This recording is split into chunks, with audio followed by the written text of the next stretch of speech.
என்னோட அன்பு அண்ணன்கள் சசிகுமார் அவர்களும் இரா சரவணன் அவர்களும் சேர்ந்து கொடுத்துருக்க ஒரு அருமையான படைப்பு நந்தன்.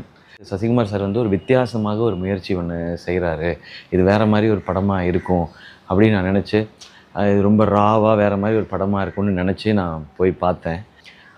இரா சரவணனை வந்து ஃபஸ்ட்டு சீனை வந்து ஐயோ நான் சொல்லக்கூடாதுல்லண்ணே.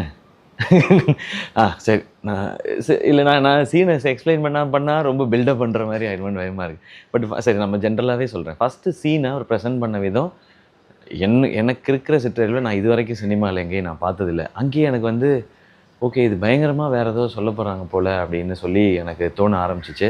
அதுக்கப்புறம் சசி சார் ஃப்ரேமுக்குள்ளே வந்தோடனே ரொம்ப இன்னசென்ட்டாக, ரொம்ப இயல்பாக, யதார்த்தமாக சசி சாரை நம்ம எல்லா படங்கள்லையுமே பார்த்துருக்கோம். மிக மிக மிக மிக யதார்த்தமாக, உண்மைக்கு மிக நெருக்கமாக சசி சார் வந்து இந்த படத்தில் இருந்தார். அதில் ஆரம்பித்து இந்த படம் கொஞ்சம் கொஞ்சமாக விரிஞ்சு போனது. நிறைய இடத்துல சிரித்தோம், நிறைய இடத்துல வந்து யோசித்தோம், நிறைய இடத்துல நான் கண் கலங்கினேன், கடைசியாக நல்லா வேகமாக கை தட்டுறேன். இது எல்லாத்தையும் ஏற்படுத்தினது இரா சரவணனோட எழுத்தும் அவருடைய டீமோட மேக்கிங்.